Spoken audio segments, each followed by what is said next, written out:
Good evening, good evening, everyone. Welcome. Welcome to Mind Your Mind Mondays with your host, Dr. Kemberly E. McKenzie. Your mind, doctor. I am so grateful that you have chosen to tune in on this evening. Go ahead for me, hit like, hit share. Let everyone know that Mind Your Mind Mondays has started. Mind Your Mind Mondays have started. So I'll give you a minute to just come on in. As you come in, greet us, say hello to us. Let us know that you are there. Let us know that you are there. Hello, good evening, Minister Beverly Ann. Blessings, blessings, blessings. You know, this hair and these glasses. You know your hair. You know how it go, y'all. Trying to make sure it's together. Want to make sure it's together. Welcome, welcome, welcome. We are so excited that you have decided to join us on this evening. And just a little bit about myself. I'm Dr. Kemberly E. McKenzie. I am a certified educator. I have been in the field of education for over 27 years, now transitioning into mental health, clinical counseling. And so that is my baby. That is my compassion now. And so that's what Mind Your Mind Mondays. Mind Your Mind Monday is, it's all about providing an opportunity for mental health and wellness awareness. We want to just get out there in the community. We want to let people know that your mental health matters. Your wellness matters. And I am so passionate about this. And we want to also, if you go back and watch my first episode, we want to break the stigmas. We want to break the stigmas around mental health and the faith-based community. Many people in the faith-based community kind of shy away from mental health. And so kind of what we're doing here is we're having that conversation. We're getting rid of the stigmas. We're letting you know that you can love Jesus and need help. Just the same way you love Jesus, you have faith and you get a headache. Well, you can love Jesus and you might need to sit on someone's couch. You might need some help. You might need some direction. And so that's why we have Mind Your Mind Mondays. And so welcome, welcome, welcome. I am so excited about our special guest on this evening. And as many of you know, this is Women's History Month. This is Women's History Month. So everyone that I invited on the show, they're all making history. They're all making history. And I want to tell you, I'm not going to go into a lot about Dr. Stackhouse. I will give her an opportunity to introduce herself and let you know all the great things that she is doing. But one of the reasons why I chose her, not only because she's one of my play sisters, I also invited her because of her impact in the kingdom, her impact in the community, especially in the counseling community, especially in the homeless community. She has her own story that I'm giving her free will that she can introduce her story as she so pleases. Also, I wanted to let you guys know that individual that I have this month, I'm highlighting women's. I am honoring them. I'm honoring them for their work. I'm honoring them for their sacrifice. I'm honoring them for their commitment to mental health and wellness awareness. And so, without further ado, you know what? Let me see. um I do want to let you know that we call her Dr. Tabs. We call her Dr. Tabs.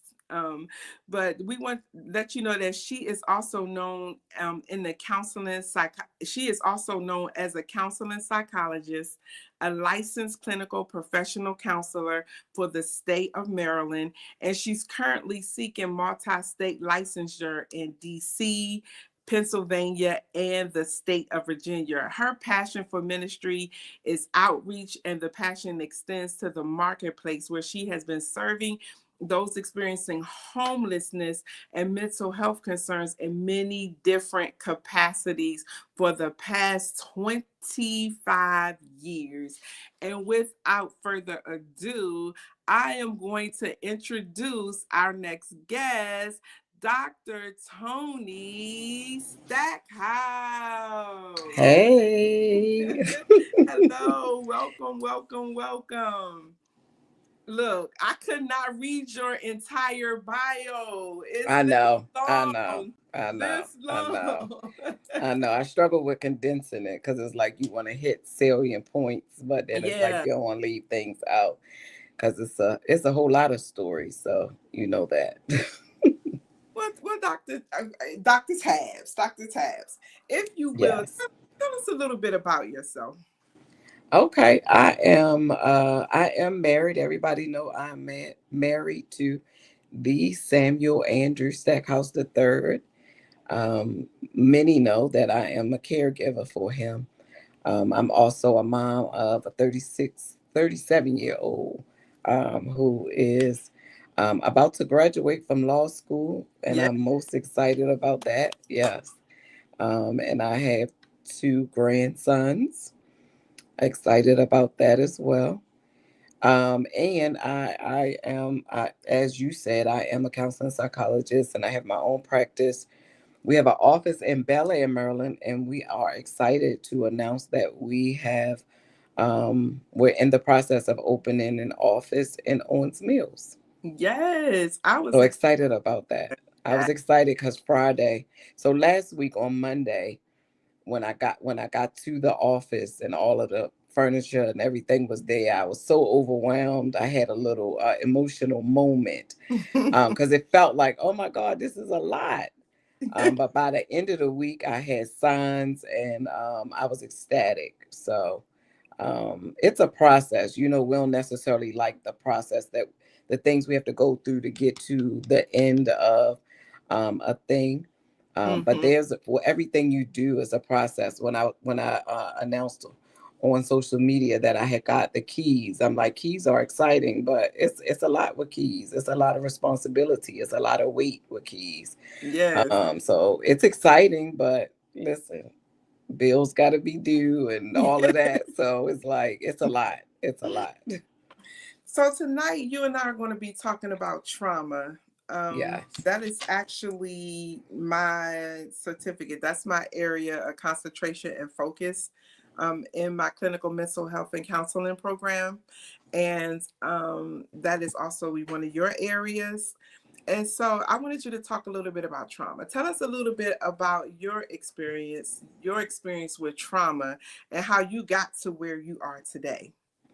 You want my personal experience with trauma? Yes. Okay. I don't even know where to start. So since you mentioned about homelessness, Hmm. I'll talk about that. So before I started my practice, I mean, this month we celebrate 5 years, Life Matters Wellness. So I'm excited about that. But before I started my practice, I had ended a 25-year career of working with individuals and families experiencing homelessness. But how I got on that trajectory, very interesting. Um, my daughter and I moved to Atlanta. When was that? Like 2000 or maybe before 2000. I forgot what year. 2017. No, yeah. No. 90s. I don't know. I don't remember. We went to move to Atlanta. I cannot Yeah, remember it dates. was before I got here. I Before you got got there, here right? in And I ended 2006. up getting sick, and not being able to work. So we ended up in a shelter. And we ended up in the shelter because I felt like I had failed and I didn't want to call home to get assistance from my parents. So we wound up staying at a shelter. But while I was there, writing in my journal, God had given me a vision of working with people who were in the shelter. It was real interesting. So we left. We left out. We didn't stay in the shelter. I think we stayed there for like 3 or 4 days. At which time I then called my dad, and of course, he came to the rescue. So I came home, and the first job I was able to get was working in the shelter. I was a program assistant, and that's like front line. I started right on the front line, and so from then on up to where I ended as the senior division director of homeless services for Baltimore City and Baltimore County. So I worked my way up from front line all the way up to senior leadership, which means I worked in this field in many different capacities during my journey working with the population of people. One of the things was that was intriguing to me because when you work in the field, especially when you become in leadership, you want to develop programs that are effective, meaning we operate programs, people come through our programs, and they don't come back to our programs because our programs are effective, right? But that wasn't happening to the degree that I would have liked. So, kept trying to figure out why the recidivism rate was the way that it was, and so I did research, and one of the things that we discovered is that mental health was one of the things that was causing people not to be able to um, maintain housing, maintain employment so that they can maintain housing. And it was largely due to some of the traumatic experiences that people have had in life and not able to make it through, like get stuck in those traumatic experiences and not able to overcome in a way that you and I are. Because trauma, a lot of us experience trauma, but some of us are able to overcome and be able to keep moving along in life, and some people get stuck and they're not able to. So that interested me. And when I was thinking about returning to school, that's what made me say, "Oh, I'm gonna go back to school and do therapy." So I went and got my master's degree from Lincoln University, and then I went and got my doctoral degree from Augusty University. So while I was still working in senior leadership, I got my doctoral degree, and I started my practice while I was still working. It actually started right in the midst of the pandemic. And after during the pandemic, we were able to work remotely, and mental health services were provided remotely, so it was easy to get up and running. And because of what was happening in the world during that time, everybody was needing mental health, so it didn't take me long to fill my practice on a part-time basis. And then I knew that I was going to have to go step out on faith and do this entrepreneurship. So I did that. Um, and it didn't take me long to fill up to full-time status, and the Lord has been grateful because, like I said, this month, we celebrate 5 years being open. So that is just one of the traumatic experiences that I've had, but I believe that my steps was ordered in a way that sometimes the services that we provide to people are enriched when it has been our experience as well. And so, because I had the opportunity to stay in a shelter, I didn't like the way they were treating people, and a lot of stuff was kind of like this is degrading. So I knew that when I when I got to the point where I would be able to make those kind of decisions, I was able to draw from my personal experience as well as my educational experience.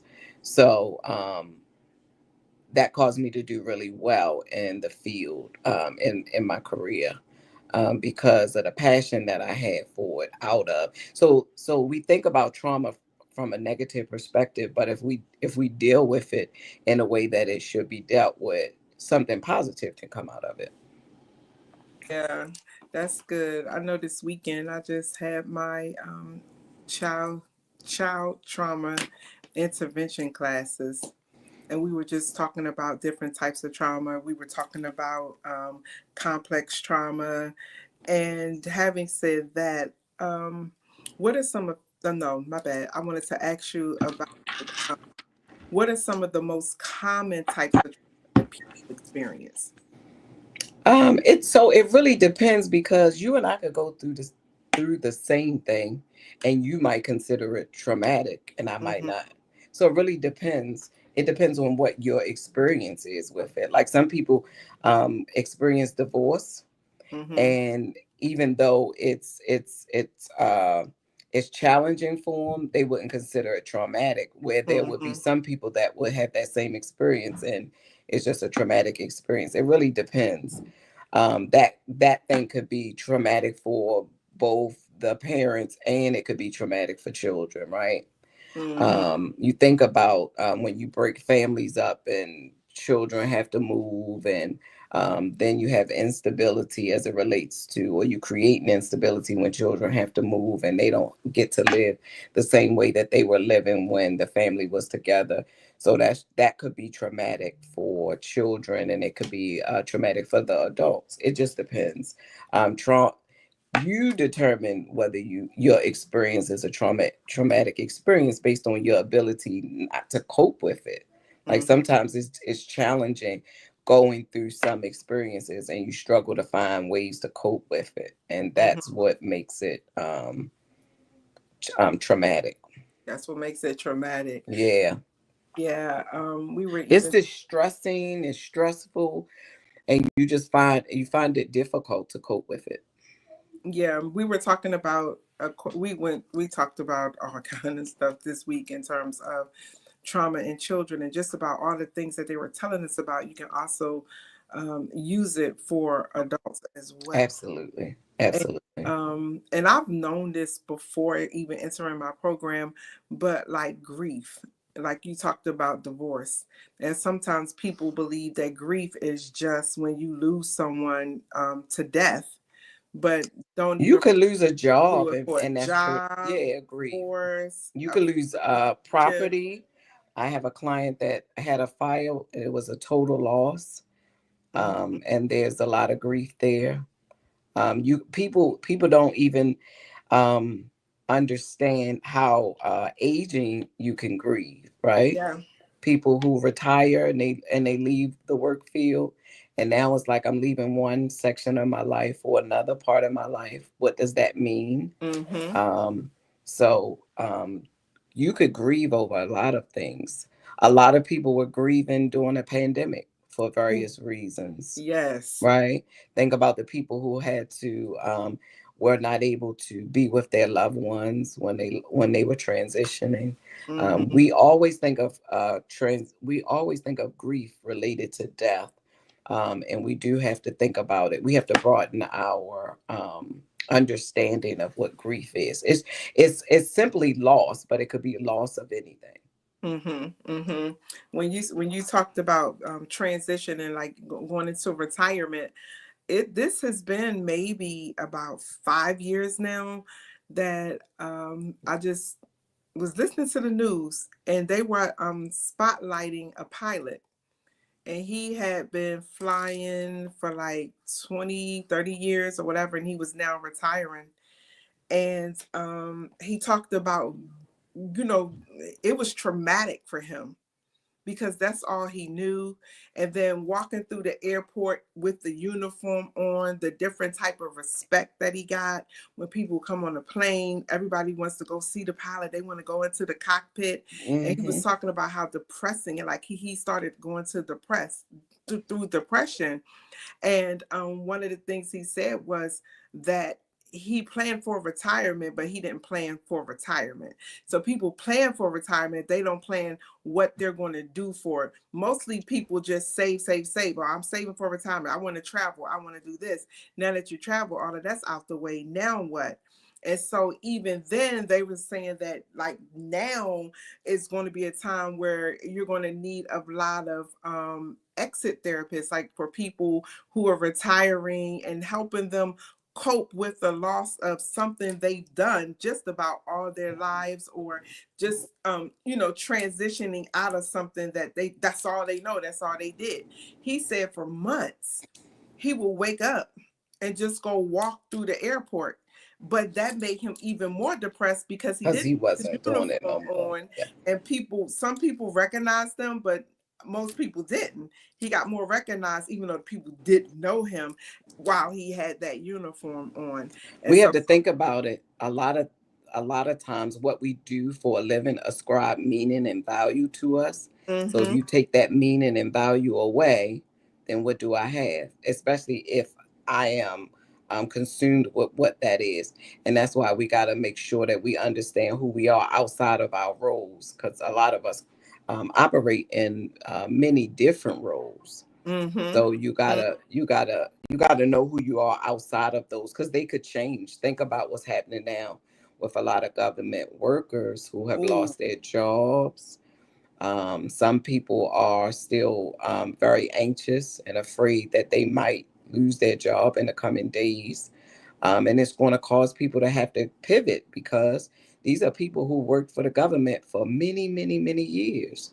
And so now, I mean, I have a lot of clients that I see that are none of my clients have lost their jobs, but they are afraid that they will. But mhm, one of the things I've been asking them is, what is it that you would do next? mhm. Right? You got to think about that. If you lose your job, what you do? Some people have never even thought of that because we've not had to think about that. You got to be able to pivot if you need to. And there is an emotional um, processing that you need to go through as it relates to that.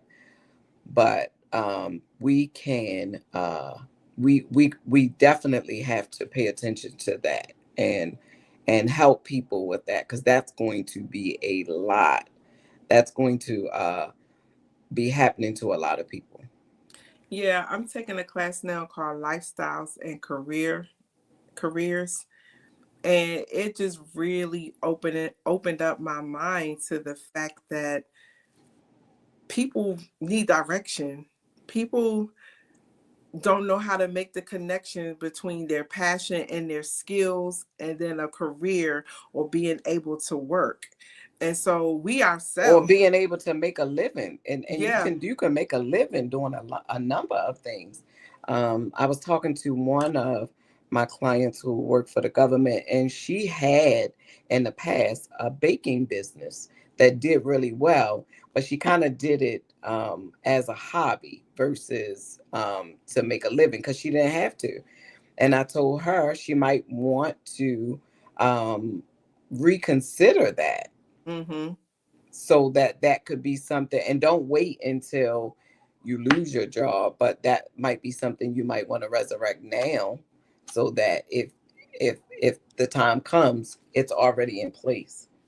Yeah. So you got to think about the things that I believe that God has given us all skills and talents, and he is expecting us to multiply those things. Yes. And so that is not always working a traditional job. Mhm. You got to think about how you can, with your hands, because he said, I will bless what you put your hands to. And a Mhm. lot of times people are looking for God to bless them, and it's like your hands aren't moving, your hands are not doing anything, so he can't bless what your hands are not doing. So I think that what we are experiencing now is going to cause all of us to kind of think in ways that we've not done so previously. Yeah. Um Even what is it called, vicarious trauma? we were even just discussing how or secondhand trauma. Well, I'm not gonna get a lot into PTSD because your sister, Dr. Bullware Brown, will be on She later doing on. PTSD. Okay. He's going to be talking about PTSD and the effects of it. But even in that, how you yourself, let's talk about trauma when secondhand trauma, when you yourself did not go through the traumatic thing, but Right. you But because of witnessed your it or you relationship to know the right, someone. right, Let's right. talk about that. Yeah, I could talk about that from my husband having his stroke. He suffered a massive stroke. And so the trauma was his experience, but because I was there walking him through it, I experienced trauma as well. People don't often think about um, the secondary trauma. They don't often think about other people involved in the situation and how it impacts them. We kind Mm-hmm. of always think about the primary person, and so and that's and so people who are assisting or connected to the person don't always think about it either. So we gotta broaden our knowledge base as it relates to that, because if I'm connected to you and you experience trauma, I'm impacted in some ways, and depend on what it is and depend on how connected I am will determine how I experience the trauma in that.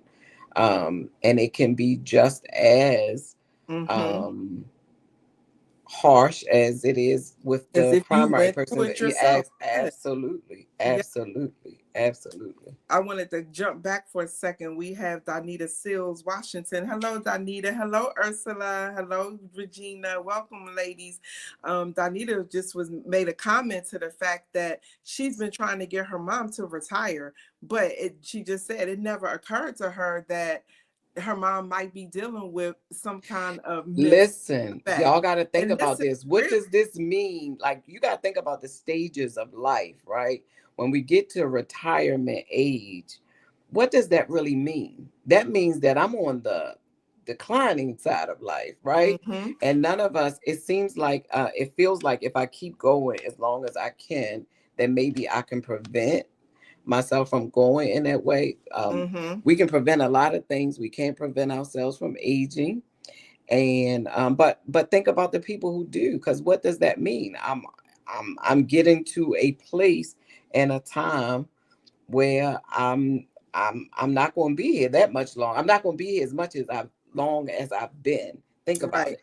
And so if I make a decision to retire, I am consciously agreeing to this is what the stage of life I'm in.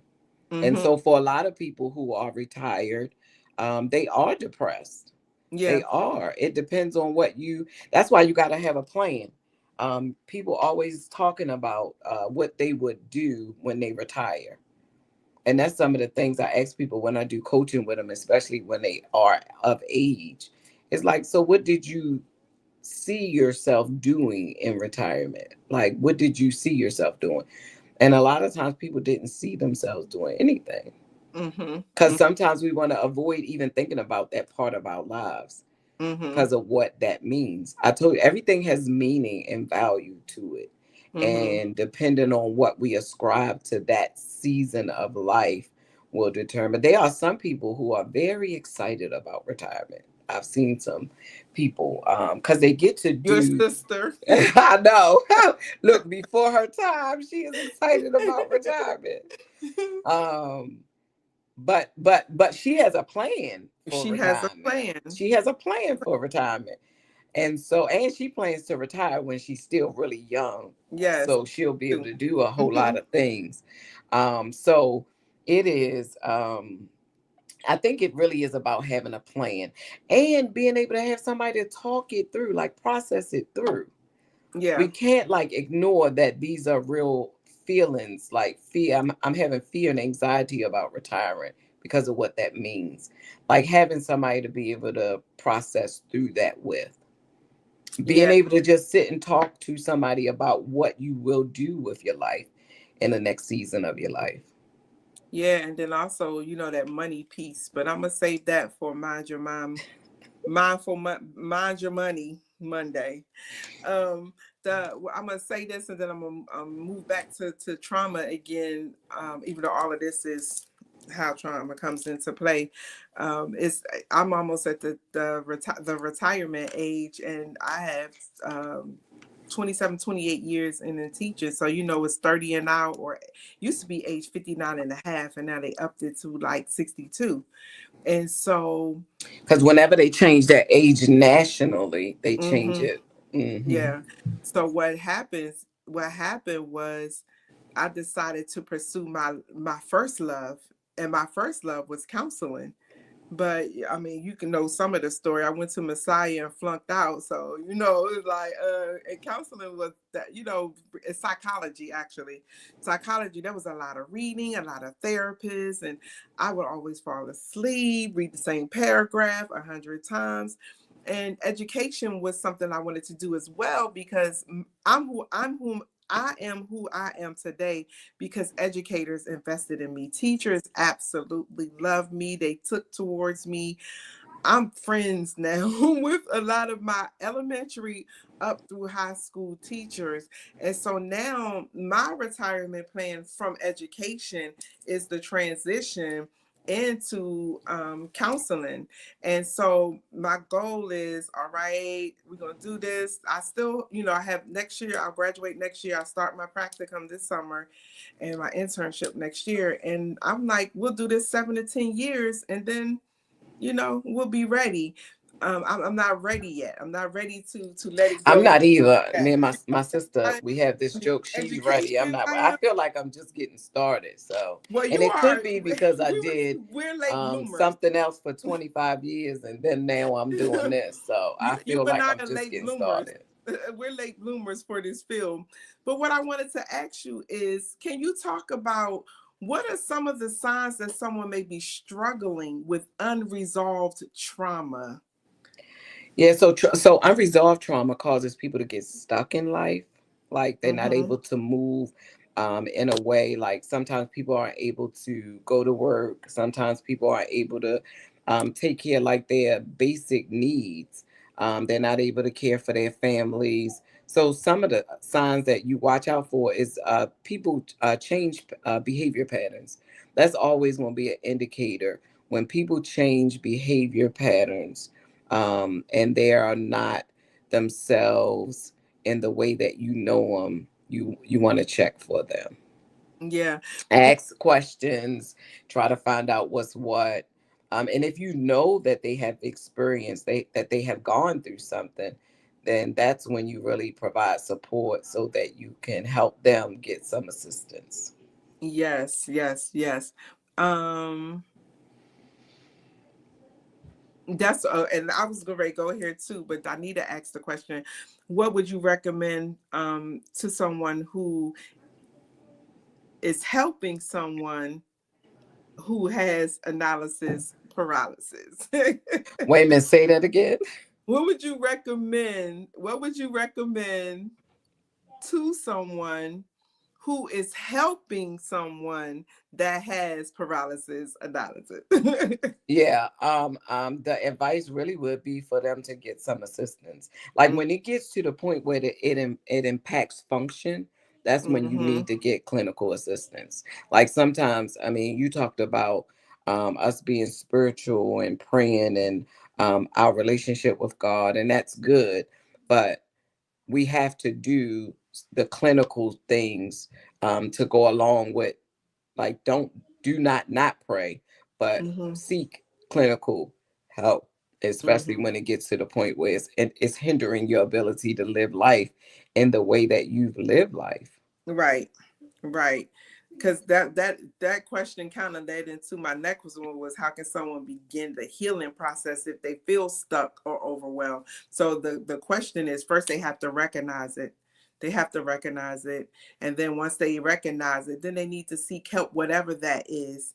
It may start off with a conversation with a friend. It may start off with a conversation with maybe your spiritual leader or someone, and then it may end up in with something clinical. You may end up in therapy, or maybe some people, some things that, as I'm reading, suggest even having a conversation with your primary care physician, because they may can lead you to, the right avenues. But the bottom line is, don't stay where you are.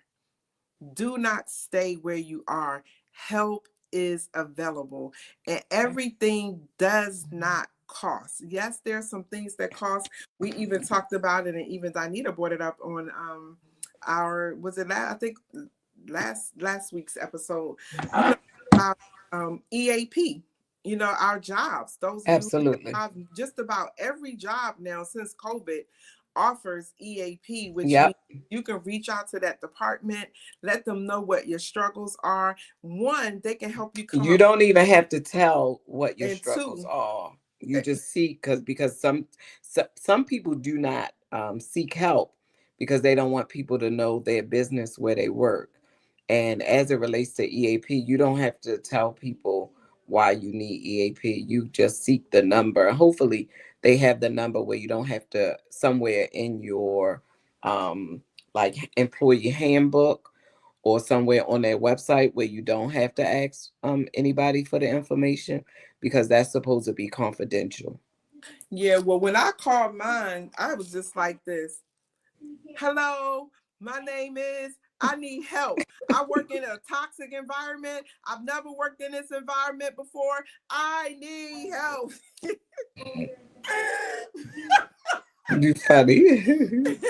And the lady was like, hold on, let me get your information. And so she ended up transferring me to someone who coordinated, like, and they can either give you a list of therapists in your area, or they can coordinate it with you. They ask you some questions like, what are you looking for in a therapist? They even ask about nationalities, all that kind of stuff. Whether you want to Absolutely. do telehealth, whether you want to do in person. Yeah, they are very Um, thorough. yeah, and so she had me a therapist in less than 24 hours. And I called and was actually able to get in. And we did our 3 sessions. We have one more session left, but I'm saving it because on this job, you don't know what a day Well, if the calendar may year has bring. changed, you get 3 new sessions. Every calendar year, you get whatever number of sessions they give you. You get that within the calendar year. When the year turned January 1, you eligible for additional 3 sessions. Well, I don't know if I want to use them up because I don't know where I'm gonna be next year this time. Well, no, you get them. Wait, You get them every year. and listen to this. This was on top of already seeing a therapist. I was like, help, help. You got And to then throw I was out your in, life rafter. You got to throw it out. and then, I was in transition. I had been part of an organization for 15 years, and I was transitioning out in school full time, working full time, still haven't fully grieved my mom's transition in 23. It was a lot of moving parts. And then I was at work and just like, what is this? And the crazy part about all of it was when I first started there, God told me that I was on assignment. Wow. And when you working for God, you just don't get to give stuff back. Nope. But then that's when you have to rely on your resources. So one, I had to rely on my word. I had to trust in his grace, that he gave me grace to get through it. But then I also needed to You kind needed of to get some help. talk it out because I have never in my life, in my 56 years, worked in an environment like this, and it was just so different. Like it hit me in the gut. I didn't know what to do. But I was bringing all that up to say, when you talked about noticing and when people are changing their behavior patterns, even when I transitioned out of the organization I was a part of, I noticed my transition. I noticed my behavior patterns changing. I was the one to tell people, hey, something's not right. I need help. Something's not right, Hmm. and then, there's therapy. But I'm grateful that we're able to have these type of conversations and dialogue and let people know that there is help out there. There's help available. And thank you, Pastor V, for breaking down. I guess we should have talked about what EAP is, Employment Assistance Program. So that's what it is for those of you who are listening and do not know. Can you explain the difference between a therapist therapy and a counselor counseling? How do you know which one you need? So those words are used It's a interchangeably. yeah. Yeah, they are used. What you want to do is make sure the person, whether they call themselves a therapist or a counselor, you want to make sure that they have a license. That's the only thing. But that term counselor and therapist is used interchangeably. Yeah. Yeah, we use that. We would that would always come every class that I'm in. That always comes up. It always comes up, and we both kind of touched on this, but I kind of want to touch on it again. But what roles does faith and spirituality play in trauma recovery? So it's it for people who are spiritual, Mm-hmm. it plays a big part. Mm-hmm. There are a lot of benefits to incorporating whatever your faith is into your healing, whether it's physical healing or really in every area of your life, because that's what God intended for us to do. We just got to be careful not to say that we are relying on that totally by itself, because that's not what God intended. Just like if you have physical ailments, you should go to the doctor. If you have mental and emotional um, angst, you should seek mental health treatment. Yeah, yeah. And I always try to make it clear that it's not all one or the other, No, it's a combination. but It is a collaborative approach, which we all call a holistic approach, right? holistic. A Yes, holistic approach. You cannot address yourself in a way that you leave out your spiritual side, because we are spiritual beings, right? right. And so you don't want to ignore it, but you don't want to ignore the fact that we are spiritual beings living in a human body. And so our humanity requires that we get the treatment and the help that we need in whatever capacity that we need it. Yeah, I know. In my first episode, I was kind of talking about some of the myths, and I know when I was growing up, if somebody said that they went to therapy or saw counseling, society automatically deemed them as crazy, mentally Mhm. ill, or something Mhm. wrong with them. And Mhm. even if you do have some type of mental illness, it's not the end of the world. But I'm Right. saying all that to say, it was kind of put off as if you went and got help that you didn't have faith. Like your Right. faith in Right. God was weak because, God Right. is the answer to everything. Jesus is the answer to the world, and which he is. But I see that there's been a progression. We still have far to go, but now Yeah. we have churches that are setting up counseling ministries. I know my previous ministry, they have a counseling ministry, and it's, thriving and flourishing. And I think that's something we can offer more in our Absolutely. faith communities. Some of them even have like Alcoholic Anonymous programs, addiction programs. I think that when we talk about the church being in the community and being a part of the community, these are some of the resources that we need to offer Absolutely. members. Absolutely. The church being a resource for that, but we definitely need to expand and do some more work in that area. But I believe because of the pandemic, we moved the dial a lot. Mm-hmm. At least a lot of churches started having conversations, like you said, started bringing in professional people who can speak to those things, um, which is different from the spiritual side of it, the Mm-hmm. spiritual component of it. Because one of the things we got to pay attention to the fact is we can we can say we have the spiritual components. We read our word, we pray, we come to worship service, but we still have people in the church that have mental health issues, Yeah. right? So that's and that's not denying the power of God, but the power of God works with, through us, and with the things that we do. And so as you go and get help, just like physically, if I am Mm-hmm. physically sick, I need to go see my doctor. Now, God can choose to heal us Mm-hmm. without the help of medicine or a physician, but sometimes you got to walk your healing out. Yeah. Yeah. Pastor V asked the question, and we're kind of touching on it now, but how do you feel about spiritual counseling versus going to someone that is not of your faith?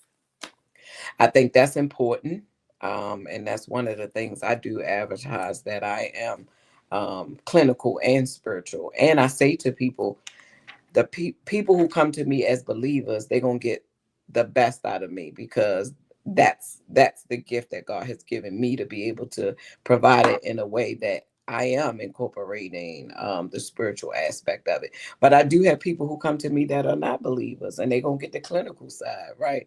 But if Mm-hmm. you are a believer, you're going to get all of it. And we as believers definitely want to seek out somebody who is able to provide that spiritual piece to it. When I went to find me a therapist initially, when I was dealing with the traumatic situation with my husband, I had a very good clinical therapist, and he is a believer, but he wasn't spiritual the way I needed him to be. And so that wasn't a good fit for me. So you got to know what you need. And if you need somebody that is spiritual, then you got to make sure you seek out that person. Yeah, we talked about that in class. Many of the therapists there, because I attend Richmond Graduate University, and it's all about integration. And some of the students are like, they're not even going to advertise it. They're just going to, let people come. But it's almost time for us to wrap up. And you talked about, I asked you about how do we look for signs and to know that someone, had unresolved trauma. Can you speak to how friends and family best support a loved one who has experienced trauma? I know we talked about being stuck and getting past stuck, but how can we best support a loved one who has experienced trauma? So part of it is when I was talking about earlier, when you see different patterns, people have a way, like people know you based on what you do, how you do things. And when you start to do things in a different way, like not just noticing that people are changing and what they do, but saying stuff to people, like approaching people and holding them accountable. Like I noticed that, like somebody that is usually prim and proper, wear their makeup and everything, dress Hmm. really nice, and then you notice no makeup, not dressing nice, like no longer keeping their self the way that they Hmm. need. You want to say something like, "Hey, what's going on with you? Like, what's happening?" Yeah, And like, grooming is usually one of the first things to go with like depression, absolutely, trauma, absolutely. We see worry. signs. We think about whenever you see people, as it relates to like something that happening to people, like when you think hindsight, they always say, "Well, yeah, I noticed the person such." Then why you don't say nothing? Like, why you don't say nothing? Like, you say something to the person and you try to find out what is the root cause of the problem, and then you ask, like you tell them, I'm here to support you, and if I Mm. want you to go get help, I'm here to go with you. If you need me to go with you to go get help, just really uh putting yourself in a predicament where you address people the way that you want to be addressed. If you was going through something, you would want somebody to Mm. see about you, especially people that say they love you. We gotta check on people. Don't treat me like the story of the emperor. The emperor was out there naked and everybody knew but the emperor. Yeah. Well, I had two more questions for you, but before I ask about you in particular, but what are some challenges that therapists face when working with trauma survivors? um it's really about well, trauma, like having people follow through with Mm-hmm. treatment is a part of. But if they are surviving, then we don't have no problem with them. Mm-hmm. It's the ones that don't follow through with treatment. Mm-hmm. Because therapy is not about what I want for you or what I see for you. Right. Therapy is what you um, determine it is what you want. And sometimes um, you got to help people see that they need more, or help them understand that they could do better. Mm-hmm. It just depends. But part of it is resources being available. I know as a therapist, resources being available is a challenge. Yeah. Um, I know a lot of people, you just hit on it, come to therapy and they expect you to have all the answers, for you to tell them Well, that's why I tell them what this to is not do. Ayana fixing And my life. This is right, Ayana fixing right. my life. What I always say to people, therapy is it's a healing process, but it's Mhm. also an empowering process, meaning Empower. I'm going to help you to discover your own power to help yourself.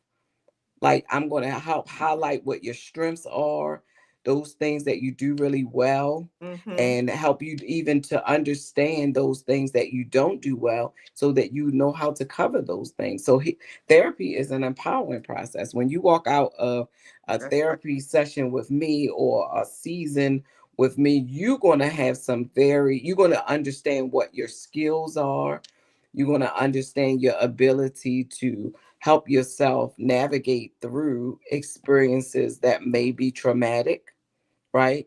Um, you're going to feel really empowered, because that's what therapy is. It's not about me doing anything but facilitating that whole process. Facilitating. It's just like teachers. We're not supposed to do chalk and talk.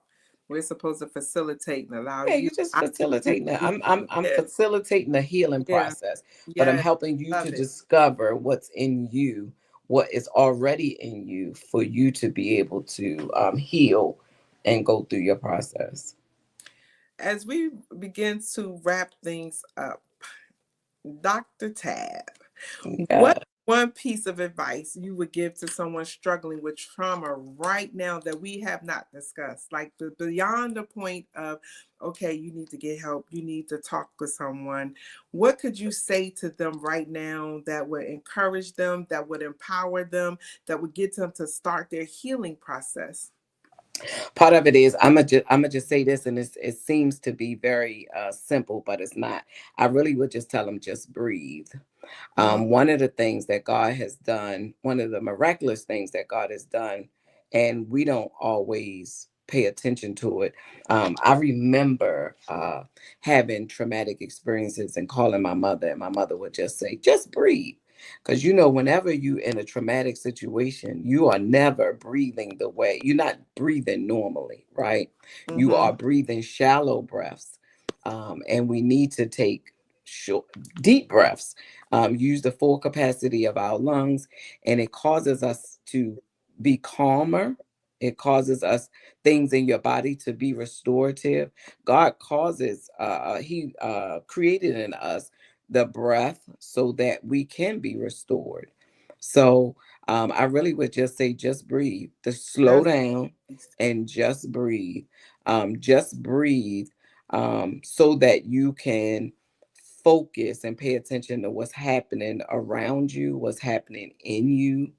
That in that moment, you will be able to say, I need to get some help. But that's you won't be able to do that if you're not in a calm state. When we are in traumatic situations, sometimes we're hyper focused and we yeah. are Mm-hmm. very anxious, and it's difficult to kind of make a rational decision when you're in that type of situation. So the just breathe really helps you to restore that calmness. It Mm-hmm. helps you to relax, even in tough situations, and then you can say, I really need help with this. Mm-hmm. And you'll put yourself in this situation where you will go and get some assistance.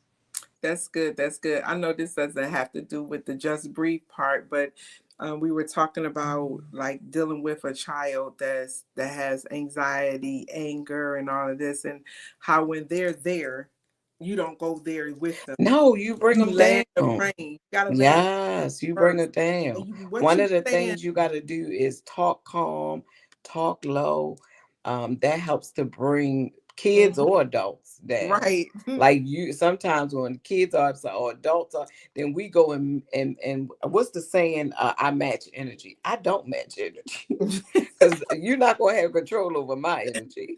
I don't match energy. I don't. That's giving you control, and you don't have that control. We can't match energy because what is being accomplished when we match energy? It's not. Nothing is being accomplished. And this is going to be for some of my parents out there, parents of adult children, parents of teenagers, parents of children. When things are heated, you might be giving that child the best advice ever. But if the conversation is up here, Nobody is hearing that. not hearing you, you have to let Bring it the down. plane land first. And one of the things we talked about was what caregivers can do. And one of the main things that caregivers could do, especially for someone, a child that has been through trauma, is to be curious.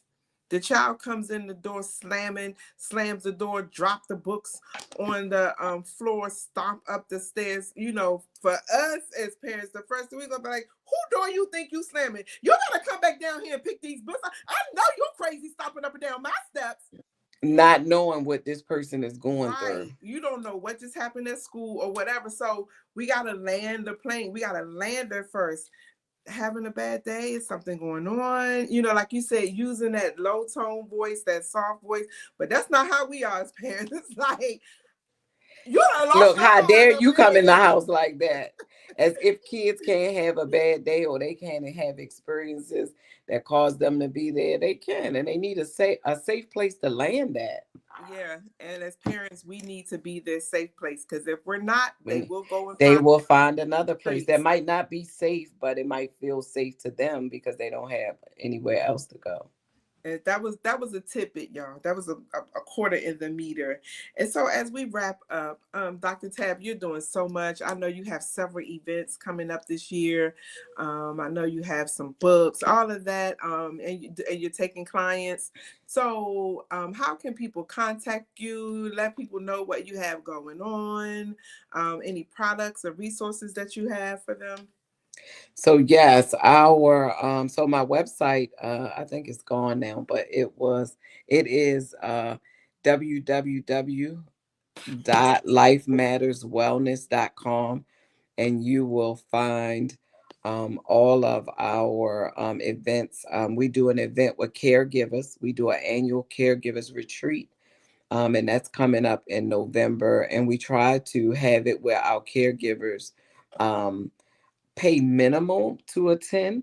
And so we do a sneaker ball fundraiser in October to raise funds. And we also work with, we try to find funders that will help us do that as well. So we got the sneaker ball is coming up in October. The caregivers retreat is in November.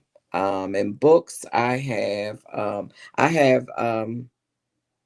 what is it? Trauma informed care for caregivers. For anybody that's a caregiver, it is a book that will help you. Really, it is about self care. Caregivers don't necessarily understand what they need to do to care for themselves so that they can care for others in a greater way. And so, some of the things that you might not think about as a caregiver is in this book to help you from beginning to end. I also have a book about my testimony, me and my husband's. It don't make sense not to trust God. And that is a book that will encourage your faith, learning how to trust God in real difficult situations when things seem like they are the end. God will Ooh, do what God does. you definitely have a testimony. And Yes, I yes, don't want you to I don't want you to share your testimony. I just want you to say the part about how you waited for God. He sent your husband, and right at the tip end of your marriage, what happened? You don't have to give him the rest of the story, but yeah, just yeah. The testimony of waiting on God for Him to bless you with a husband, and then your husband come, and then But how long? How long had you? 20 years, 20 20 years, 20 years. years. So it didn't quite make 20, only because we got married in August. But had we got married in September, it would have been 20. So it was 1 month shy of 20 years, waiting for God to bless me with a husband. And then 2 years after we are married, we go back to Jamaica where we got married. And when we return, he has a massive stroke. A massive A stroke. massive stroke where he shouldn't even be here. And the doctors said that he wasn't going to be here, but God said otherwise. Let me tell you all something. This woman of God right here, I have not seen faith like this before, in the sense that you would think that her husband just operates business as usual, because she loves him like nothing ever happened. She loves him now like she did before they got married, after they got married. I have not seen a caretaker like that before. And you know, the average person who say they love God, 2 years in, you waited for 20 years and then boom. Now she went through her process, but I And never we saw her like, 8 years out from the stroke. And it's not like I haven't asked God those questions, but you still, faith without works is dead. And we got a lot of people that talk faith. We don't talking, have a lot of people that walk faith. Faith is talking. about walking faith. Yeah. And Faith. so when, I can tell what you believe based on how you live, what you do. It's very little about what you say. And like I said, that don't mean that it's easy. It's not easy. And I oh don't wanna yeah, I don't wanna it's not easy, but it's put a it out choice. here that it's easy, right? But It's a it's a choice. choice. You It have is to be definitely, you intentional. have to choose to believe God against all the odds. You have to. You have to. And I love Sam. Sam is so lovable. But you would never know that this woman of God has gone through her process. And you won't even look at Sam and know that Sam has gone through his process. But I Hmm. know that was very traumatic for you and the family. We all were like, Everybody, look, that's a we, that's a that's a whole thing about vicarious trauma. Everybody experienced that in my yeah, family. yeah. Everybody, my circle, everybody experienced that. And that was a blessing in of itself. Not being, I didn't stand alone, right? Mm-hmm. Sometimes people do stand Community. alone. Community. Yes, I did not Community is stand alone. important. I thank God for my family, and even people that are not family by blood, but family nonetheless. Like, we're family. So Yes, it we're is we are family. Yes, you are part of the family. Yes. So yes, and I it's only everybody, and everybody prayed, and yeah. Oof. everybody stood with us, and so we are grateful because of that. Well, last thing I want to say about that is I wanted her to just tell a little bit about her testimony. You have to get the book to read the intricate It details. don't make sense not to trust God. Whew. Ooh-wee, ooh-wee. But Dr. Stackhouse or Dr. Tab, I just want to say thank you so much. Thank you for being a part of the Mind Your Mind Mondays. For all of you who have jumped on, Yvette Shields, Minister Beverly Ann sharing out. Thank you all so much. Minister Sarita, I saw you. Thank you all for coming on. And I hope this is blessing you. And I hope you share. I hope you let people know about Mind Your Mind Mondays, because we're having those tough conversations that people aren't having.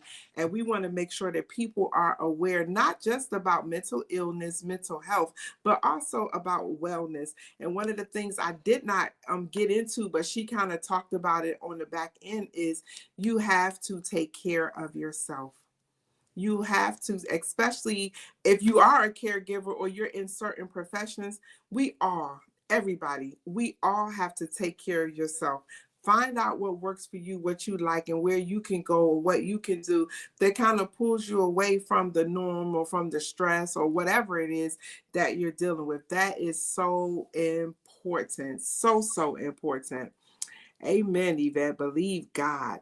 Well, we are going to wrap it up. I do want to say thank you so much for joining us. And Dr. Tab, is that it? Did you have anything else you wanted to say? No, I just want people to mind their mind. You got to mind your mind. Mind your mind. You got to mind your mind. We will see you next week with Prophetess Carla Clark, and she will be discussing being a parent and dealing with a child with mental challenges. And so that's going to be real good. So join us next Monday at 8 p.m. Let all your friends know. God bless you, and do enjoy Jesus for the rest of your day.